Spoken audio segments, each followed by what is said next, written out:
प्रिय छात्राः नमस्कारः। आज हम शब्द भेदों के बारे में पढ़ेंगे।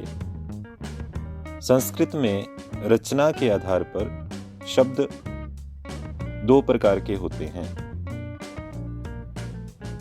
अजंत शब्दाः, हलंत शब्दाः। अजंत शब्दों से अभिप्राय है ऐसे शब्द जिनके अंत में अच हो, अच अर्थात स्वर हो। तो जिन शब्दों के अंत में स्वर होगा उन्हें हम अजंत शब्द कहेंगे, तथा हलंत शब्दाः अर्थात जिन शब्दों के अंत में हल अर्थात व्यंजन हो, उन शब्दों को हम हलंत शब्द कहेंगे। उसके पश्चात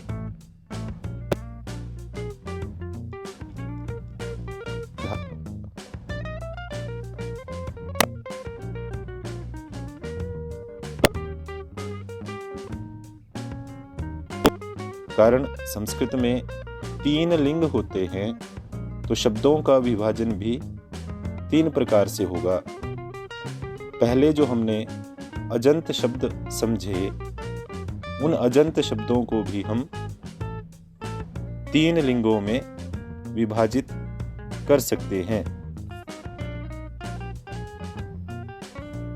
पुल्लिंग शब्दाः, स्त्रीलिंग शब्दाः, नपुंसकलिंग शब्दाः।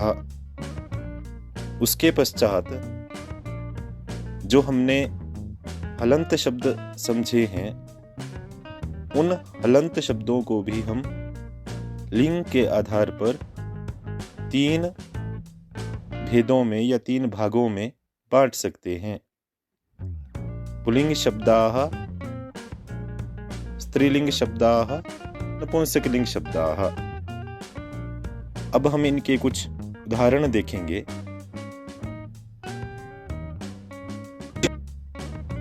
अजंत शब्दों में अजंत पुल्लिंग शब्दाः जैसे राम, हरि, साधु।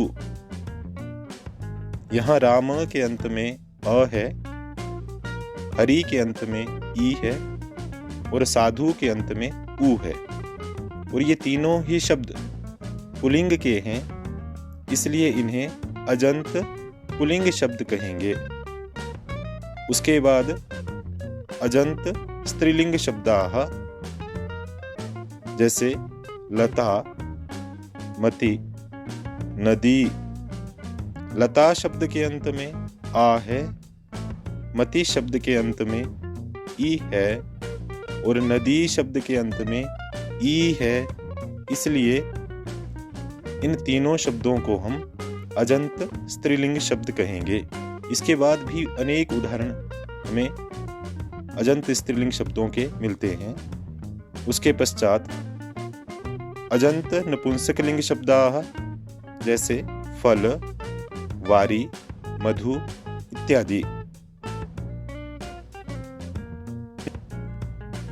अब हम देखेंगे हलंत शब्दाः।